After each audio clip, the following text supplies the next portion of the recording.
Magandang araw! Ang kwento ko sa inyo ngayon ay tungkol sa alamat ng 7 isla sa Iloilo. Nang kakaunti pa ang mga taong naninirahan sa isla ng Panay, may isang mangingisdang nakatira sa Iloilo. Siya'y may 7 anak na dalaga. Sabihin pa, pagkat magaganda, kaya maraming binatang naliligaw. Dumating sa Panay ang mga mangangalakal na galing sa Borneo. Nagustuhan ng mga ito ang mga dalaga, kaya'y sila hinandugan ng mga regalo. Tinanggap naman ang mga alaala, bagamat hindi tiyak ng mga dalaga kung ang mga ito ay tunay ngang kanilang iniibig. Tumutol ang ama, pagkat batid niyang ang kanyang mga anak ay isasama sa Borneo pag-uwi ng mga negosyante. Sa gayon, siya'y mapapag-isa. Subalit, walang nagawa ang kanyang pagtutol. Isang hapon, ang ama ay nagpunta sa dagat upang mamingwit. Nang siya'y makaalis, ang 7 anak na dalaga ay sumama sa mga mangangalakal. Dinala nila ang kanilang mga kasangkapan at sumakay sa batel. Nang sila'y nasa Strait ng Guimaras, nakita ng ama ang 3 sasakyang kanilang kinalululanan. Ang ama'y humabol, subalit hindi inabutan ng kanyang maliit at mabagal na bangka ang mabilis na paraw ng mga taga-Borneo. Ang kaawa-awang matanda ay pagod na pagod sa kagagaon. Siya'y nagmamakaawa. "Mga anak ko! Magbalik kayo!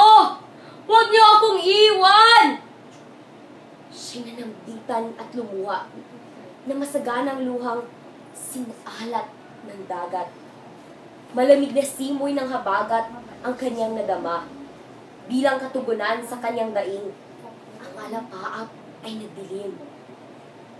Ang langit ay nagsungit, kumidlat at umugong ang kulog. Pumatak ang mabigat na ulan, nawala sa malas niya ang mga paraw. Umuwi ang matanda. Siya'y umiyak ng umiyak. Ang kanyang masaganang luha ay nakikipagpatimpalak sa ulan. Hindi siya nakatulog ng gabing iyon. Ang mga anak ang kanyang naalala. Kinaumagahan, kinuha ang kanyang bangka at pumalaot sa gitna ng dagat sa pagbabakasakaling makita ang mga anak na lula ng mga paraw. Baka raw naantala ng bagyo ang kanilang sasakyan. Sa kanyang pagtataka, ang kanya nakita sa malayong tanaw ay maliliit na isla na wala roon ng nakaraan. Siya ay gumaod ng gumaod. Kanya nakita ang mga pira-pirasong labi ng mga paraw ng mga taga-Borneo. Kanyang pinilang ang mga isla sa kanyang mga daliri. 7! Sila ang kanyang mga anak na dalaga na lunod. Ang mga paraw na kanilang sinasakyan ay minasak ng malakas na bagyo. Ang mga sasakyay nilansag ng hangin at malalakas na ulan. Ang mga ito'y napadpad sa mga bato. Ang mga walang turing na anak na dalaga ay naging mga isla.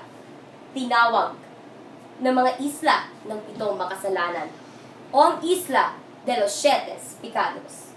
O ayan, laging tandaan na ang lahat ng pangaral ng mga magulang ay para sa kabutihan ng kanilang mga anak.